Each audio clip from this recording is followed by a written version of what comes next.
Hello everyone and welcome to my YouTube channel. आज इस video में जो चीज़ें मैं आपको बताने जा रही हूँ that is going to shock you in real. Means ये वर्ड्स आपने डेली सुने होंगे बट आपने इन वर्ड्स के बारे में सोचा नहीं होगा और इनकी usage and everything related to them is really like interesting और यू मे से शॉकिंग। तो बताती हूँ इसके बारे में इंट्रोडक्शन पहले। These are called contronyms. देखिए कॉन्ट्रोनियम्स, अब ये कॉन्ट्रोनियम जो वर्ड है दो चीज़ों से मिलकर बना है, काउंटर और ऑनियम्स।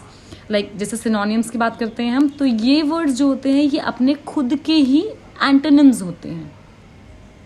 इनको ऑटो एंटोनिम्स भी कहते हैं, एंटोनियम्स कह रहे हैं या एंटोनिम्स कह रहे हैं, both are the same thing, pronunciation का डिफरेंस है। तो दीज आर ऑटो एंटोनियम्स, मतलब इनका मीनिंग जो होता है, अगर आप दूसरी तरीके से सोचें तो इनका मीनिंग इन्हीं के ऑपोजिट होता है। आई डोंट नो आपको अब तक जो मैंने बोला है कुछ भी समझ में आया या नहीं, बट एग्जाम्पल दूंगी तो आपको समझ में आ जाएगा। तो स्टार्ट करते हैं फर्स्ट वर्ड से। First word is clip. Clip, देखिए क्लिप एक तो नॉर्मल होता है क्लिप, ठीक है, पेपर क्लिप्स भी होते हैं, आपको पता है क्लिप। तो क्लिप का मीनिंग क्या हुआ? क्लिप का मीनिंग हुआ किसी चीज़ को किसी चीज़ के साथ जोड़ देना। सपोज अगर मैं हेयर क्लिप कर रही हूँ तो मैंने कुछ हेयर को दूसरे हेयर के साथ जोड़ दिया, ठीक है। पेपर क्लिप्स क्या करते हैं? पेपर क्लिप्स एक पेपर को दूसरे पेपर के साथ जोड़ देते हैं। तो क्लिप का मीनिंग क्या हुआ? जोड़ना हुआ। पर अगर मैं कहूँ कि नेल्स को क्लिप कर दो, नेल क्लिपर कहाँ पर है? तो क्लिप का मतलब क्या हुआ? क्लिप का मतलब हुआ किसी चीज़ को डिटैच कर देना। लाइक कैन यू अंडरस्टैंड कि एक तरफ हम क्लिप को यूज़ कर रहे हैं जोड़ने के लिए, है ना, कि पेपर से लाइक पेपर क्लिप से जोड़ दो या नॉर्मल हेयर क्लिप से जोड़ दो। दूसरी जगह हम क्लिप को ही यूज़ कर रहे हैं उसको डिटैच करने के लिए, दो चीज़ों को सेपरेट करने के लिए, है ना। जैसे नेल्स क्लिप करते हैं या हम लाइक क्लिपर आते हैं, एक ना ग्रास क्लिपर्स आते हैं, उनसे भी ग्रास कट करते हैं, या फिर झाड़ियों के भी बड़े बड़े क्लिपर्स आते हैं। तो ये लाइक क्लिप सेपरेट करने के लिए यूज हो गया। Next word is cross. Cross, CROSS वाला ही क्रॉस। क्रॉस का मीनिंग क्या होता है?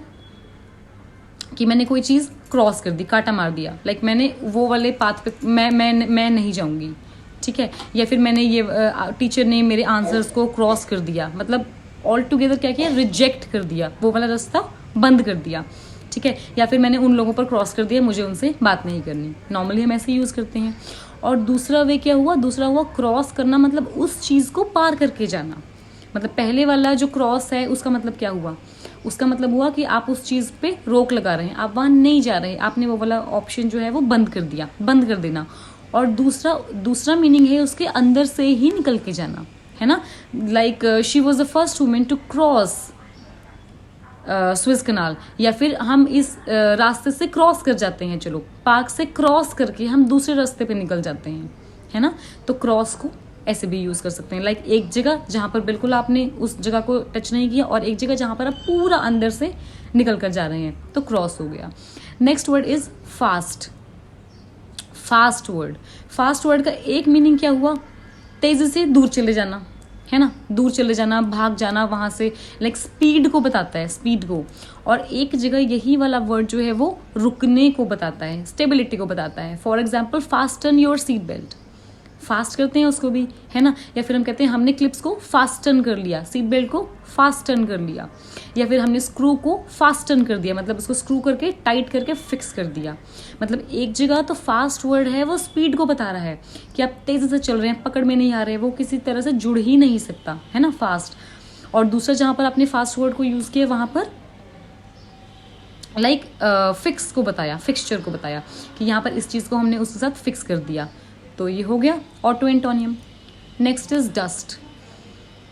ओके, अगर मैं कहूँ कि चीज़ों के ऊपर डस्ट चढ़ गई है, तो वहाँ पर क्या हुआ? चीज़ों के ऊपर मतलब कि वो चीज़ें डस्टी हो गई हैं, वो चीज़ें गंदी हो गई हैं, है ना, वहाँ पर बहुत सारा मिट्टी मिट्टी आ गया है, सॉइल मडी हो गया है। और दूसरी जगह अगर मैं कहूँ मतलब डस्ट पार्टिकल्स लग गए हैं, मड तो थोड़ा हैवी हो गया। अच्छा, और अगर मैं दूसरी जगह कहूँ कि मैंने सोफ़ों को डस्ट कर दिया है, मैंने टेबल को डस्ट कर दिया है, तो उसका मतलब क्या हुआ? डस्ट को हटा देना, क्लीन कर देना। मतलब एक तरफ डस्ट का मीनिंग है डर्टी होना, गंदा होना, फिल्दी होना, और दूसरी तरफ डस्ट का मीनिंग है क्लीन होना। Like I dusted my sofa set, I dusted my study table, तो मतलब क्लीन हो गया। और दूसरा there is a lot of dust on the table, है ना। तो यहाँ पर ये यूज हो गया लाइक क्लीन के लिए। Okay, last is the special tip for you. Last word is consult. Consult का मतलब होता है हम किसी से सलाह लेने जा रहे हैं, और कंसल्ट का ही मतलब होता है कि आप किसी को सलाह दे रहे हैं. मतलब अगर if you are giving advice, that is also called consult, and if you are taking advice, that is also called consult. Consult को आप दोनों ही तरह से यूज कर सकते हैं. लाइक ही कंसल्टेड मी, ठीक है, I am going to consult a doctor. तो कंसल्ट को आप सलाह लेने के लिए भी यूज कर सकते हैं और सलाह देने के लिए भी यूज कर सकते हैं. ठीक है, I was consulted by him, या it was my consult, opinion के लिए यूज करते हैं, इट वॉज माई कंसल्ट. तो आप सलाह देने के लिए भी कंसल्ट को यूज करते हैं और आप सलाह लेने के लिए भी यूज करते हैं कंसल्ट को ही. अच्छा, एक चीज और है इसके अंदर, देखिए एडवाइस वर्ड जो है ADVICE, और एक वर्ड और होता है ADVISE, एडवाइज. एडवाइस एक में सी होता है, एक में ज होता है, एडवाइज एस होता है. तो एडवाइस का मतलब हुआ सलाह, मतलब नाउन हो गया सलाह, और एडवाइज का मतलब हुआ सलाह देना, ये हुआ वर्ब, काम. ठीक है, तो इसको यूज कैसे करते हैं?